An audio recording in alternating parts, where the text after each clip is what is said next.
Blue Raiders. It's Monday, February 25th, and you are watching CHSLive Today. We have several great segments, stories, and announcements on our show today. You definitely don't want to miss it. I'm Logan Van Hook. And I'm Kaylin Johnson. And CHSLive Today starts right now.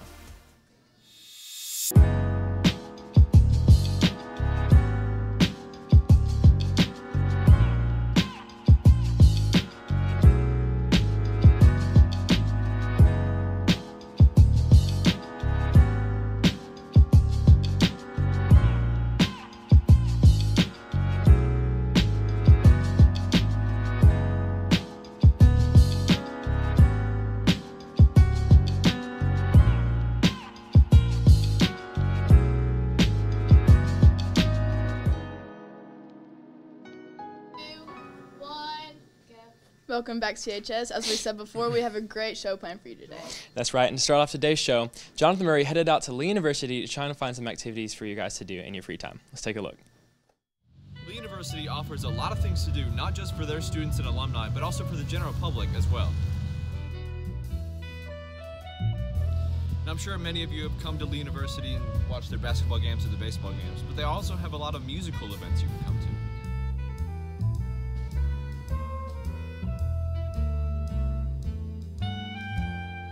Lee offers many kinds of concerts. Maybe you want a cello recital or piano solo. You could also get a ticket to an opera. Anything you want, they probably have.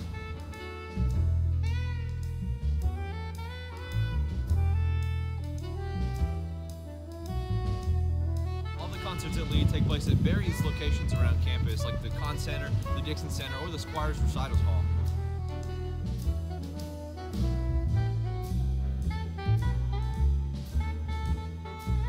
So if you want to branch out your music taste or listen to something you've never heard before, be sure to check out Lee's event schedule and come to one of their shows.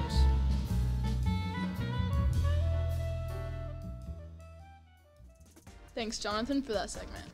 So in the month of February, the weather here in Cleveland, Tennessee has been very, very crazy. Right, Logan, we have Gilza Garcia right here in the studio for what we can expect for today and the rest of the week. Kaylin, you are most definitely right about the bipolar weather conditions. Luckily, we had delays on Wednesday and Thursday and got out of school on Friday. This weekend felt very neutral. We had lots of rain, but some sun finally came out on Sunday. As for today, the high is 52 with a low of 34, and for the rest of the week, it'll be in the 60s and some showers on Thursday. That's all I have for your weather. Now back to your anchors. Thanks, Gilza. Coming up next, we have a spotlight about a coffee house located in downtown Cleveland. Let's take a look.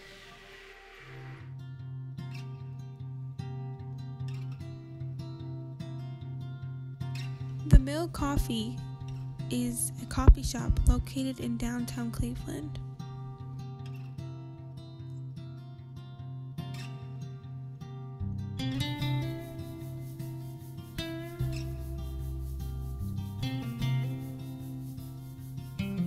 All sorts of flavors and pastries, from muffins to cinnamon rolls. Plenty of seating areas for you to enjoy your coffee.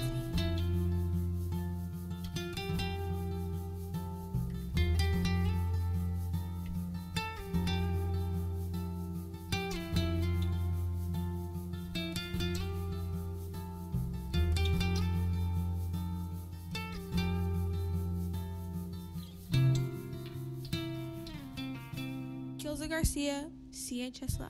Thanks, Gilza, for that story. Now we're going to head it over to Jalen for a story on Duke superstar Zion Williamson. Thanks, Logan. In the ACC, many superstars Zion Williamson got hurt, and the internet is still talking about it. Right now, it's a day-to-day decision as to when he will come back after being diagnosed with a grade 1 knee sprain during Wednesday's loss to North Carolina. His shoe exploded, and when his foot broke through, his right leg bent in an extremely awkward way. He was out on Saturday against Syracuse, but it was just announced he is up and moving and will return to action on Saturday versus Miami. That's all I have for your sports. Now back to your anchors. Thanks, Jalen. Now, the Raider Trader is offering a new product that you guys can pick up today. Gilza has an interview with some of the people from the Raider Trader. Gilza.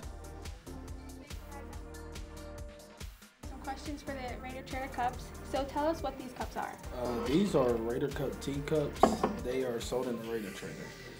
And how do you get these cups? You can get them from Chef Rush, Dr. Murphy, or Mr. Godwin for $10, and then you get a 25-cent refill. And why do you think people should get these cups? It sends money to the Raider Trader to help the school, and I mean, you get a 25-cent refill for some pretty good sweet tea, so I mean, you can't really beat that. All right, thanks for coming on the show, you guys. Be sure to stop by the Raider Trader and pick up your cup. Now back to the anchors. Thanks, Gilza. So when I was little, I used to watch Jonas Brothers movies, shows, and I even listen to their music. Well, me too. Well, not necessarily me, but I have a younger sister, so it's always playing on TV in the house. And I actually heard that they were getting back together. That's right, and Ashley has more on that. Ashley? That's right, you guys. All you Jonas Brothers fans rejoice. Your teenage crushes Kevin, Joe, and Nick are all planning to reunite after 6 years of a breakup. Excuse me. To come back with their band of brothers after a 6-year break. Just don't call them the Jonas Brothers anymore. Now they'll just be known as Jonas. They're discussing plans for a comeback, which will include new music and a documentary. This is going to be one of the biggest music reunions in years. It was no secret that things weren't great at the end of the Jonas Brothers, but blood is thicker than water, and it wasn't anything they couldn't overcome. Now we're going to send it over to an interview with some of our robotic members. That's right, guys. I'm here with some students and the robotics teacher. So what kind of things do students get to learn in robotics? So basically, robotics encompasses multiple different fields of engineering. Our robotics courses primarily covers mechanical aptitude and electrical applications. And throughout the robotics classes, going from Robotics 1 to Robotics 4, you can earn 3 certifications, which include the Siemens Level 1 certification for mechatronics, the OSHA 10 certification for safety application in the lab, and the FANUC certification, which allows you to work with the FANUC large yellow robotic arms. Okay. In your opinion, what is the coolest thing that the class gets to do all year? That would have to be our first robotics team that was founded just this year. Throughout the entire year, we are constantly trying to build a robot to compete in a regional competition by First Robotics.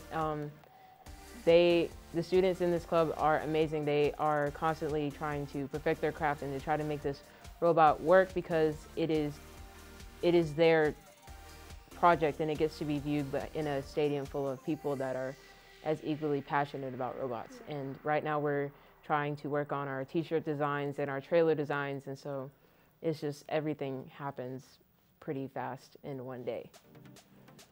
And why do you think robotics is important for students to take?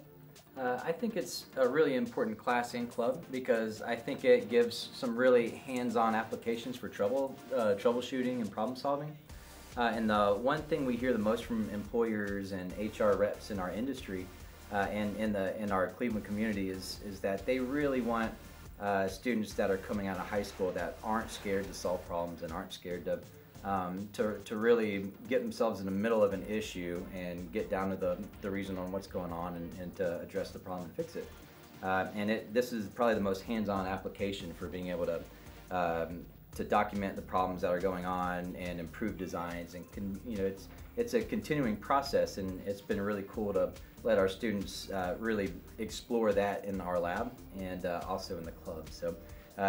It's a really fun, fulfilling career pathway, and it also has a lot of really cool opportunities outside with the club and with extra scholarship opportunities and different things like that. Well, thanks for coming. And if this interests you, be sure to sign up for robotics next year. Now back to your anchors. That's all we have for today's show. Make sure to follow us on Twitter at Blue Raiders Live and Instagram at CHSLive. Have a great day, CHS.